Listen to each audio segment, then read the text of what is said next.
दो ही तो चीज है दुनिया के अंदर, रब का हुक्म और नबी का तरीका।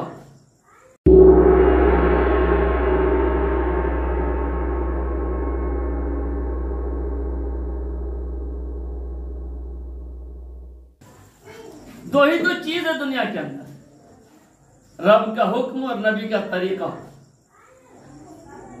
रब का हुक्म मान लो और नबी के तरीके पर अपनी जिंदगी को ढाल दो, तुम कामयाब हो जाओगे, दुनिया के अंदर भी आखिरत के अंदर। इन दो चीजों को छोड़ करके बाकी किसी और चीज में हमारी कामयाबी का वादा नहीं है।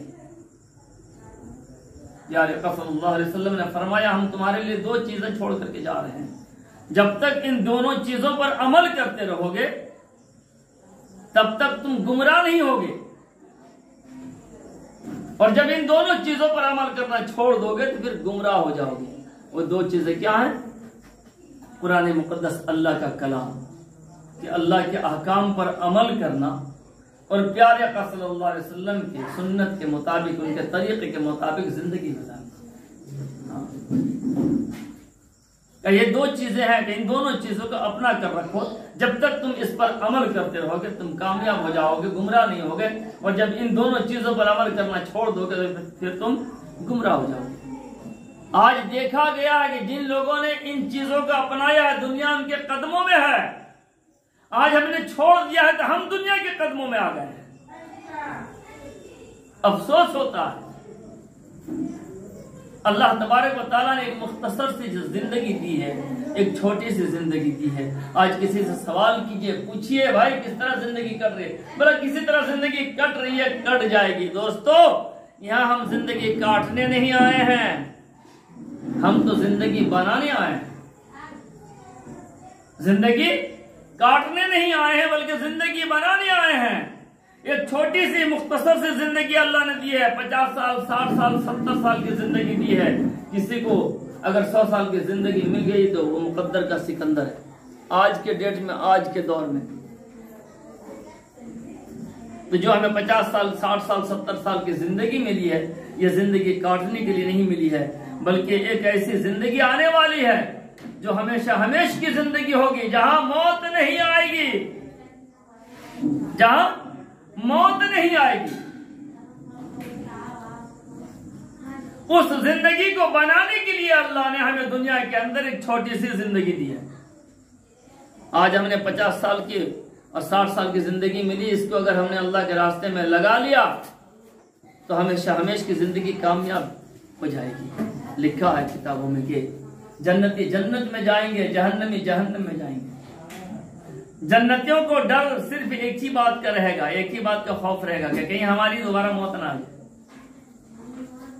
जन्नत में मौत तो आएगी नहीं, लेकिन उनको डर इसी का रहेगा कि कहीं मौत ना आ जाए। और जहन्नमी इस इंतजार में रहेंगे कि कब मौत आए कि हमको इस मुसीबत से छुटकारा मिल जाए। जहन्नमी मौत का इंतजार करेंगे कि कब मौत आए, इस मुसीबत से छुटकारा मिल जाए। आज दुनिया के अंदर देखते हैं, कोई बीमार पड़ गया, किसी का एक्सीडेंट हो गया, किसी का ऑपरेशन हो गया, अगर बहुत ज्यादा तकलीफ हो रही है तो जिसको तकलीफ हो रही है वो भी बोलता है, घर वाले भी बोलते हैं, पड़ोस वाले भी देखते हैं, तो यही कहते हैं कि इतनी तकलीफ से बेहतर है कि मर जाए तो अच्छा है। आज हम दुनिया में बोलते हैं कि जो तकलीफ वो बर्दाश्त कर रहा है, जो उसको तकलीफ हो रही है, इस तकलीफ से बचने का एक ही रास्ता है कि मर जाएगा तो मामला खत्म हो जाएगा। दोस्तों, एक मोमिन की असल जिंदगी शुरू होती है कब्र से। ये तो गैरों का तरीका है, आवागमन जिसको बोला जाता है। यहूद और नसारा क्रिश्चियन, उन लोगों का ये अकीदा है कि दुनिया मनोरंजन की जगह है, यहाँ जब तक रहो मौज मस्ती करो, मर जाएंगे मामला खत्म हो जाएगा। हिंदुओं का ये तरीका है कि कोई मरता है तो मरने के बाद उसकी जगह पर कोई दूसरा जन्म लेता है, चाहे कौवा हो, परिंदा हो, चिड़िया हो, कुछ भी हो, कोई ना कोई उसके कुत्ता हो, बिल्ली हो, जो भी हो, कुछ ना कुछ इसके बदले में जन्म लेता है। लेकिन हम मुसलमानों का ये अकीदा है कि हम मरेंगे तो दोबारा जिंदा तो हम ही होंगे, लेकिन अल्लाह तबारक व तआला के हुक्म से होंगे। और एक असल मोमिन की असल जिंदगी ये है कि जब वो कब्र में जाता है तो उसकी असली जिंदगी वहां से शुरू होती है। अब अगर हमने रब चाहे जिंदगी गुजार कर कब्र में हम पहुंचे हैं तो फरिश्ते सवाल करेंगे, हमें इस्तकबाल करेंगे, खुश आमदीद कहेंगे, अहलन व सहलन व मरहबा कहेंगे, तेरा आना मुबारक है। पुश्त पर, मेरी पीठ पर जितने लोग चलते थे, जमीन कहेगी, जितने लोग चलते थे सबसे ज्यादा प्यारा तू था। आज जब मेरे हवाले हुआ है तो मेरे हुस्न सलूक भी देखेगा। हम सब के आका व मौला जनाब मोहम्मद रसूलुल्लाह सल्लल्लाहु अलैहि वसल्लम ने इरशाद फरमाया, अपने हाथों के उंगलियों के एक दूसरे में दाखिल करके फरमाया कि जिस तरीके से हाथों की उंगलियां एक दूसरे में दाखिल हो जाती है, यह उनके साथ होता है जो मन चाहे जिंदगी गुजार करके जाता है। कब्र उसको आपस में भेजने लगती है, जहन्नम की खिड़की खोली जाती है, आग की लपटें आती हैं, आग का बिछोना बिछाया जाता है, आग का लिबास पहनाया जाता है। ये जो मन चाहे जिंदगी गुजार कर जाता है उसके साथ इस तरह का मामला होता है। जो रब चाहे जिंदगी गुजार कर जाता है, कब्र उसका इस्तकबाल करती है कि मेरे पुश्त पर जितने लोग चलने वाले थे सबसे ज्यादा महबूब और प्यारा तू था, मेरे हवाले हुआ तो मेरा हुस्न सुलूक भी देखेगा। प्यारे आका सल्लल्लाहु अलैहि वसल्लम ने फरमाया, उस मुर्दे की नजर जहां तक जाती है वहां तक कब्र चौड़ी हो जाती है, जन्नत की खिड़की खोली जाती है, जन्नती लिबास होता है, जन्नती बिछोना होता है, खुशबुएं और हवाएं आती हैं। तीनों सवाल का जवाब दे लेता है तो उसके साथ ये इनाम और इकराम किया जाता है। और यही कहा जाता है, फरिश्ते कहते हैं सो जा। जिस तरीके से एक नबी नवली दुल्हन सोती है, उसके शोहर के अलावा उसे कोई जगाने वाला नहीं होता, इसी तरीके से सो जा, अब कयामत तक तुझे कोई दूसरा जगाने वाला नहीं होगा। कल मैदान महशर में कयामत जब आएगी, हजरत इस्राफील अलैहिस्सलाम जब दोबारा सूर फूंकेंगे तो एक एक कब्र से 70 मुर्दे उठेंगे अपने सरों से मिट्टी को झाड़ते हुए। जो रब चाहे जिंदगी गुजार कर गया था, हजारों साल गए, 1000 साल तक कब्र में सोया, लेकिन जब दोबारा सूर फूका जाएगा और अपने सरों से मिट्टी को झाड़ते हुए उठेंगे तो यही कहेंगे, अभी थोड़ी देर पहले सोया था, नींद पूरी नहीं हुई और मुझे जगा दिया गया। इतना बड़ा इनाम है किसके लिए? जो रब चाहे जिंदगी गुजार कर जाए। जन्नती जन्नत में चले जाएंगे, जहन्नमी जहन्नम में चले जाएंगे। जहन्नमियों को मौका नहीं मिलेगा आपस में बात करने का,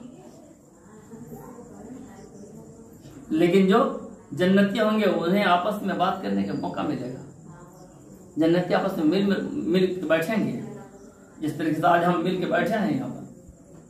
जन्नत में भी मेले लगेंगे, बाजार लगेंगे, हुस्न के बाजार होगा, अल्लाह का दीदार होगा। वो ऐसा बाजार लगेगा जहाँ अल्लाह तबारक व तआला जन्नतियों को अपना दीदार कराएंगे। और अल्लाह ताला जन्नतियों से पूछेंगे, मेरे बंदो किसी चीज की कमी तो नहीं है, क्या चाहिए तुम्हें, क्या चाहिए तुम्हें? तो कहेंगे, बारे अल्लाह सब कुछ तो दे दिया है, अब क्या चाहिए? ना मांगो, फिर भी मांगो, क्या चाहिए? अल्लाह ताला अपना दीदार अता करेंगे। जब अल्लाह का दीदार नसीब हो जाएगा तो सबके चेहरे की चमक जो है ना बदल जाएगी, चेहरा और रोशन हो जाएगा और खूबसूरत हो जाएंगे। जन्नती जब अल्लाह ताला का दीदार करके अपनी जन्नत में वापस आएंगे तो उनकी हूरें देख करके, उनकी बीवियां जो होंगी उन्हें देख करके कहेंगे, आप मेरा शौहर नहीं है, आपका चेहरा बदल गया, चमकदार हो गया, ज्यादा रोशन हो गया। तो जन्नती कहेंगे, नहीं तुम्हारा ही शौहर हो, इसलिए कि अल्लाह का दीदार हुआ, अल्लाह की तरफ से इनाम इकराम किया गया। तर्ज कर रहा था, जन्नती जन्नत में जाएंगे, जहन्नमी जहन्नम में जाएंगे, जहन्नमियों को मौका नहीं मिलेगा। लेकिन जन्नती आपस में तस्करा करेंगे।